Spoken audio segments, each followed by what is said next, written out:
Hello Nature Together friends, it's another day for stories. We have two stories for you today and I'm not going to be reading the first one. I have Miss Teresa back to read you our first story. So we're going to go to her first and then I'll be back with a second story. Okay, so take it away Miss Teresa. Hi Nature Together friends, I wanted to share another story with you today. This one's called The Carrot Seed. And I actually remember getting this book from the library when I was a little kid.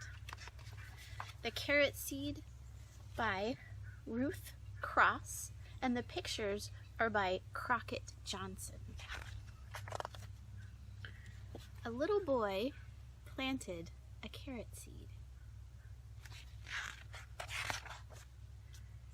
His mother said, "I'm afraid it won't come up." His father said, "I'm afraid it won't come up." And his big brother said, "It won't come up." Every day, the little boy pulled up the weeds around the seed and sprinkled the ground with water. But nothing came up.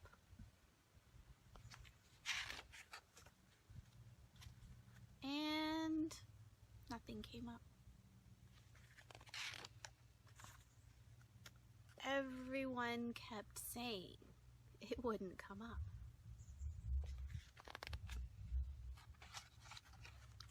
But he still put up the weeds around it every day and sprinkled the ground with water.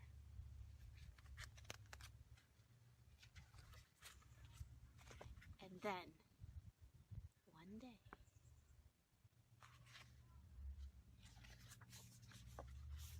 a carrot came up.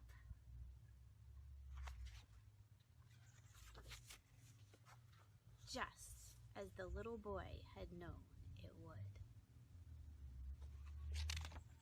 To look at the size of that carrot, what would you do with a carrot that size? I like this book because planting seeds is fun. Watching things grow is fun, but sometimes you have to be patient. Hi Nature Together friends. Now I know you guys might not all have seeds that you can plant at home, but that doesn't mean that you can't grow something. Did you know that you can grow carrots? Now you're not going to actually grow the orange part of the carrot, but the green leafy part that grows out of the top of the carrot will grow back. So all you have to do is find a carrot that has a little bit of that planty parts left at the top and get a grown-up with a knife to cut off about that much of the top. And I have 3 carrots here, so I'm going to go ahead and cut all 3 of them. And then all I'm doing is putting them in a dish, a shallow dish of water. And I'm just letting the water come up, maybe a quarter of the way up the edges of my carrots. Now I'm going to leave these carrots in a sunny windowsill, and you can see I have a beautiful sunny window right here. And I'm going to leave them there for a couple of days. And I bet in a few days some little green sprouts are going to start to regrow from the tops of my carrots. And believe it or not, you can eat the top of a carrot. It kind of tastes like parsley. So if your carrot sprouts and you get some green shoots, have a nibble. Thanks. Well, thank you, Miss Teresa. I love the book, The Carrot Seed, and I love the science experiment. Do you know I have never tried growing the tops of the carrots? We have carrots in our home all the time, so next time I cook with them, I am going to save the tops and I'm going to try that. And maybe Miss Teresa can show us hers in a week or two, and then I can show you ours as well. And if you try this experiment, you know we love to see what you guys do at home, and you can always share that with us. All right, so now the next book I have is called Harold and the Purple Crayon, and Miss Teresa and I talked about it since she read The Carrot Seed that was illustrated by Crockett Johnson. We thought maybe we should also include Harold and the Purple Crayon, because do you recognize the artwork? It's just like The Carrot Seed. But Crockett Johnson wrote and drew the pictures in this one. He's the author and the illustrator. So let's start. Harold and the Purple Crayon.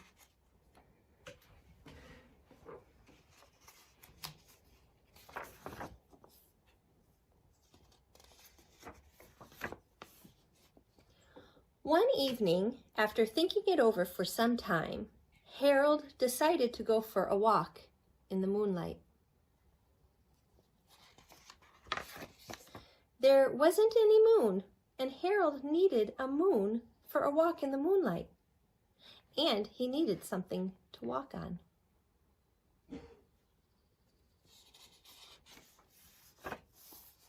He made a long, straight path so he wouldn't get lost.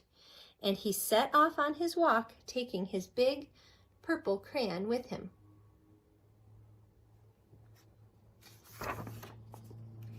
But he didn't seem to be getting anywhere on the long, straight path. So he left the path for a shortcut across a field, and the moon went with him.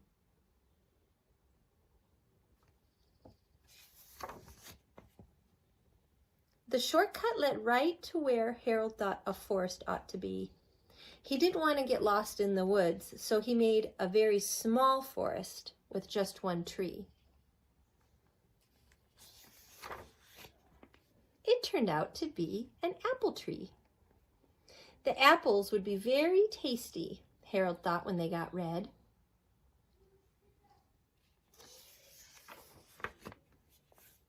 So he put a frightening dragon under the tree to guard the apples. It was a terribly frightening dragon.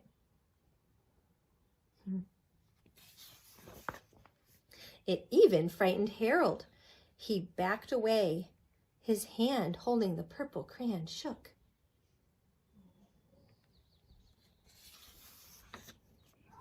Suddenly, he realized what was happening. But by then, Harold was over his head in an ocean.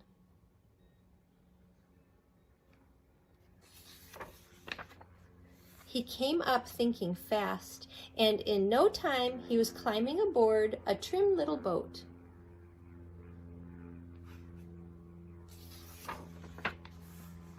He quickly set sail, and the moon sailed along with him.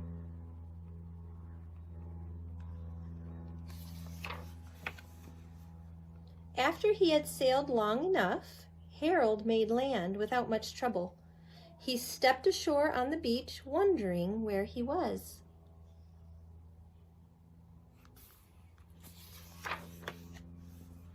The sandy beach reminded Harold of picnics, and the thought of picnics made him hungry. So he laid out a nice, simple picnic lunch. There was nothing but pie. But there were all 9 kinds of pie that Harold liked best. A whole lunch of pie. When Harold finished his picnic, there was quite a lot left. He hated to see so much delicious pie go to waste.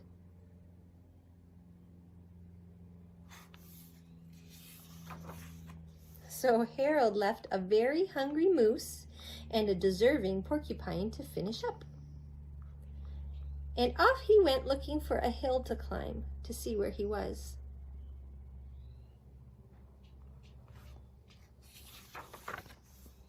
Harold knew that the higher up he went, the farther he could see, so he decided to make the hill into a mountain. If he went high enough, he thought, he could see the window of his bedroom.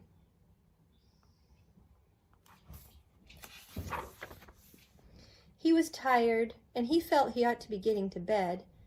He hoped he could see his bedroom window from the top of the mountain.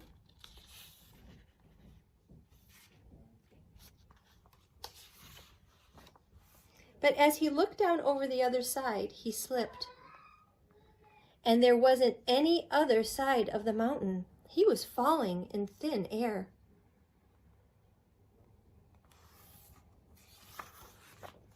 But luckily, he kept his wits and his purple crayon. He made a balloon and he grabbed onto it.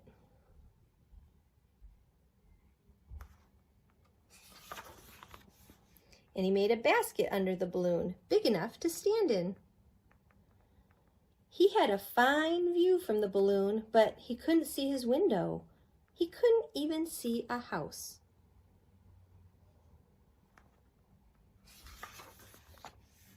So he made a house with windows, and he landed the balloon on the grass in the front yard.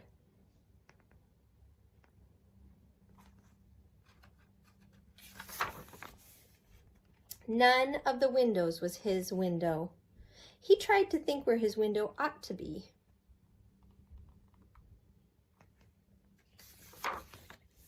He made some more windows. He made a big building full of windows. He made lots of buildings full of windows. He made a whole city full of windows.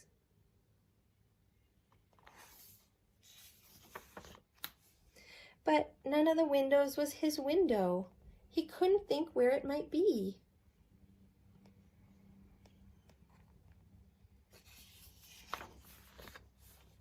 He decided to ask a policeman. The policeman pointed the way Harold was going anyway, but Harold thanked him.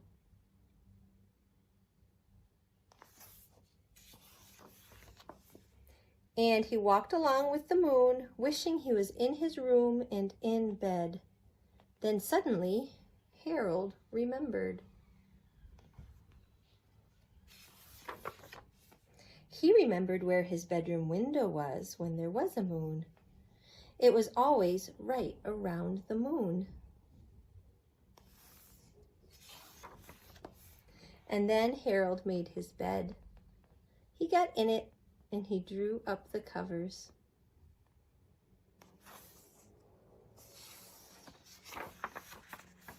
The purple crayon dropped on the floor and Harold dropped off to sleep.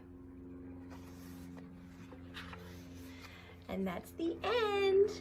My kids loved this book growing up. So that's why we wanted to share our favorite stories with you. And Miss Teresa told you about planting the carrot tops to go along with her book. And I thought this is all about drawing and using your imagination, because Harold has quite an imagination. He made a dragon and a boat, and the hot air balloon is my favorite. There's that. So I thought, why don't we go outside with some chalk?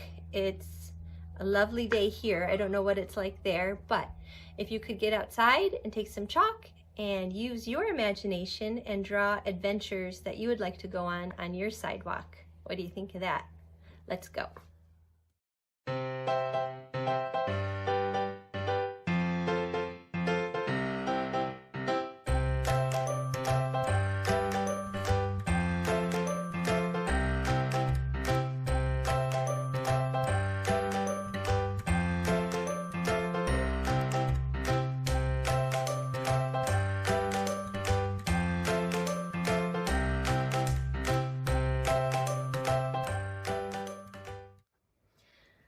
Well, that brings us to the end of our story time. If you guys went outside and used your imagination and drew some artwork on the sidewalk and want to send me pictures of that, I'd be happy to share them with our friends here. I love seeing what you guys have been doing after you see our story times. It's been really fun.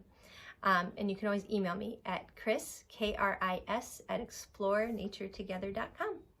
And we'll be back again tomorrow with another story. Okay? Bye, friends.